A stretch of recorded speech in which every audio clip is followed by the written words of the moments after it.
Selamat petang semua, petang lagi sekali dalam renungan harian. Minggu lalu kita telah dapati bahawa kehidupan kita, iaitu kehidupan suci kita punya nyanyian di gereja, kita punya pelayanan antara orang susah dan sebagainya. Ini apa yang kita buat ini bukan satu pencapaian atau satu lakonan yang dibuat oleh daging kita untuk mencapai tiket ke syurga. Bukan.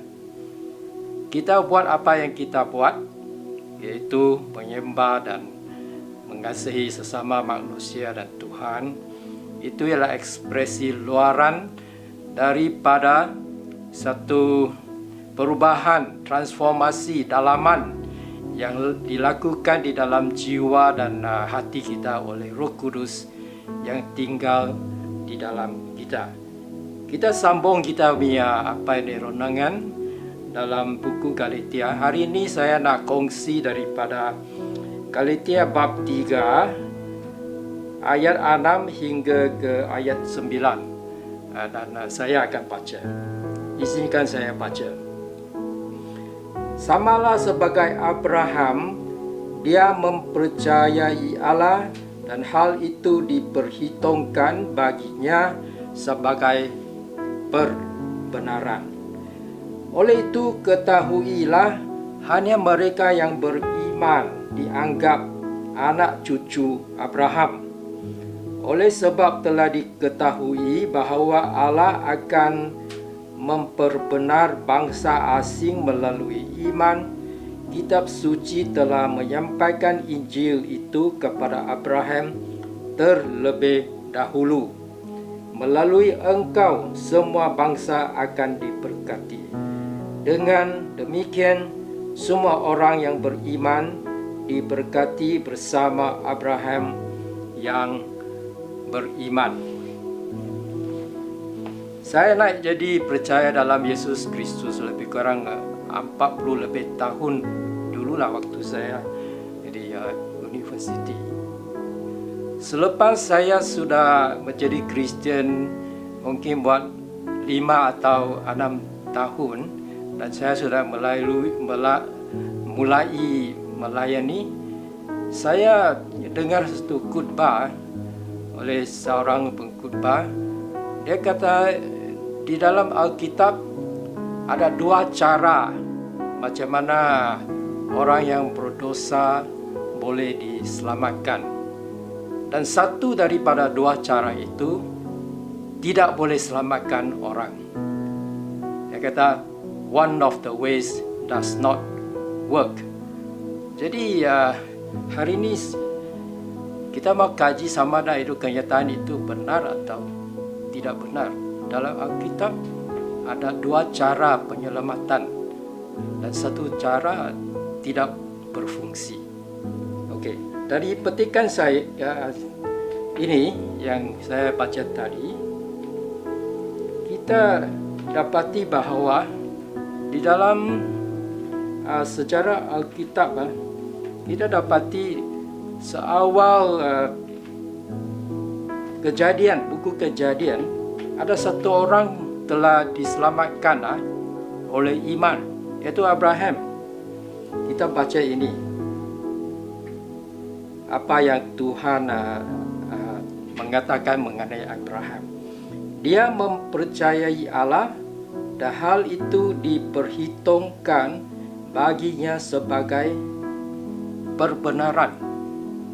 Jadi seawal Kejadian ada orang diselamatkan dari dosa, iaitu dikira tidak berdosa lah. Diperbenarkan oleh kerana iman.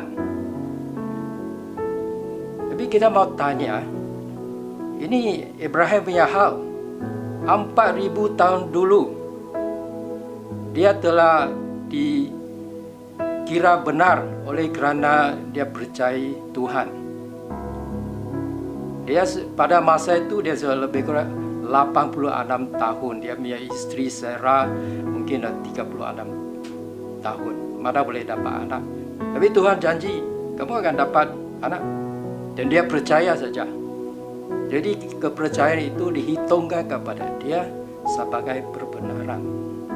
Jadi kita mau tanya, itu hal Abraham. Ada apa kena mengena dengan kita yang di abad 21 ini di Malaysia? Dan nampaknya memang ada kaitan. Kerana apa?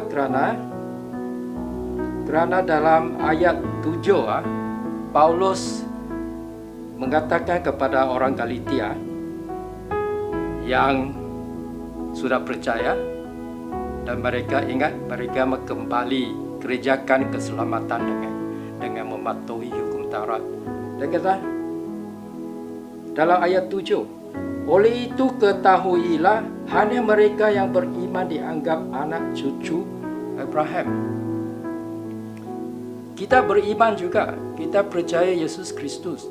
Jadi kita juga orang yang beriman seperti Abraham. Tetapi apa yang dahsyat di sini ialah dari sesiapa yang beriman, dia dianggap sebagai anak cucu Abraham, keturunan Abraham. Keturunan Abraham ialah Israel, orang Yahudi. Tetapi di sini Paulus kata kita boleh dianggapkan sebagai Yahudi, tapi bukanlah, kita bukan Israel atau Yahudi melalui darah atau lahiriah.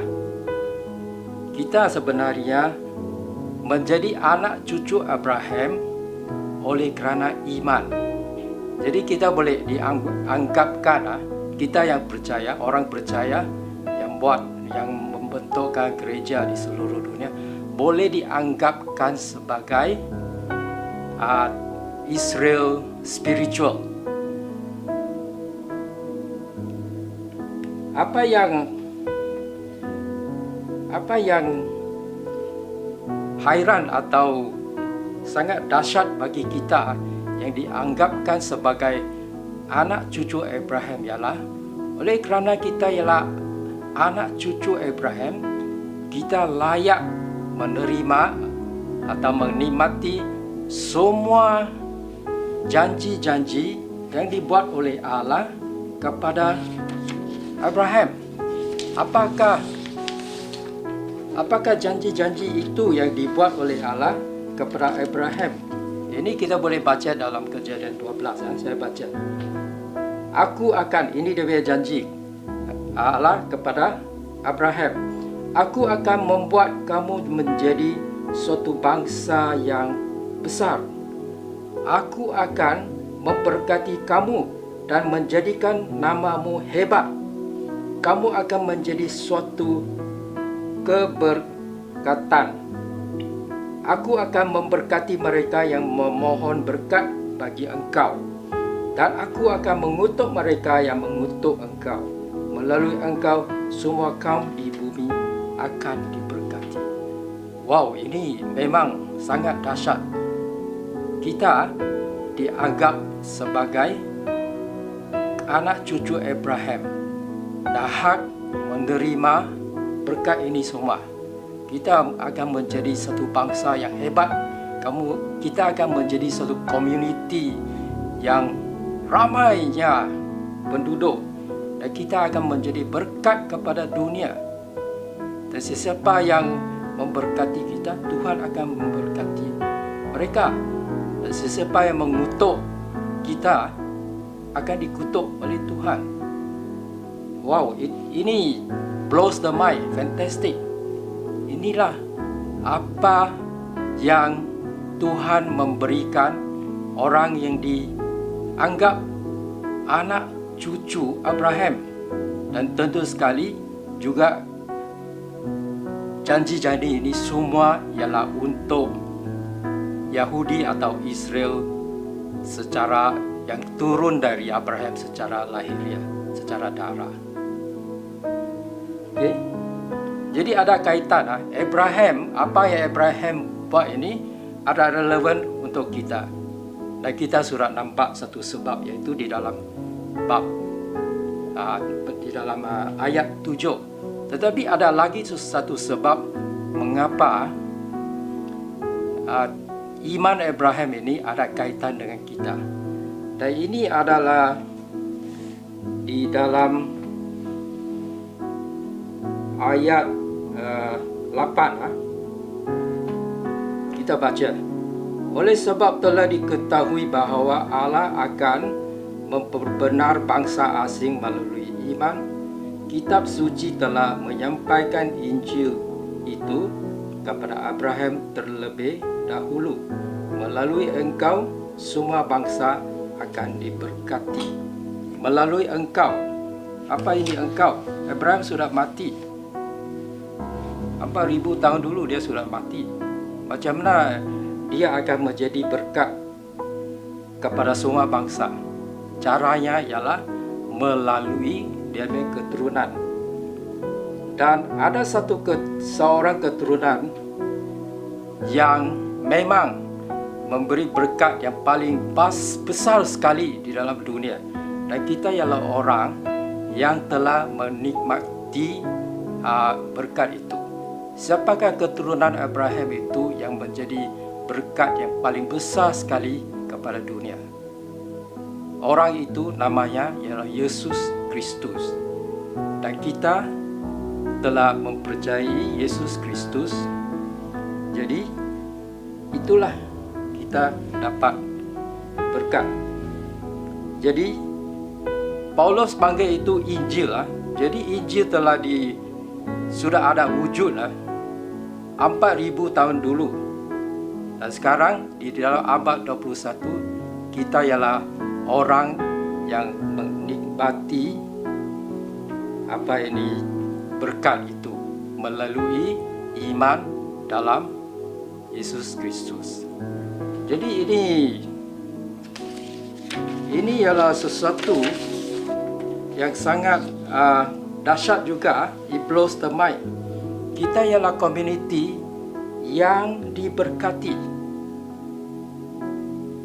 Memang kalau kamu beriman dalam Yesus Kristus dan menjadi ahli di dalam kerajaan Allah atau gereja, kamu ialah orang yang diberkati. Saya tak tahu mengenai hal kamu, tetapi saya sendiri rasa saya diberkati berlimpah-limpah oleh Tuhan Yesus Kristus. Kadang-kadang saya anggap saya ialah anak Tuhan yang favorite lah. Saya harap kamu juga rasa macam itu, sebagai satu daripada anak-anak Allah yang Allah punya favorite. Kerana memang selepas saya nak jadi percaya dalam Yesus Kristus 4 lebih tahun dulu, memang saya diberkati melimpah-limpah. Jadi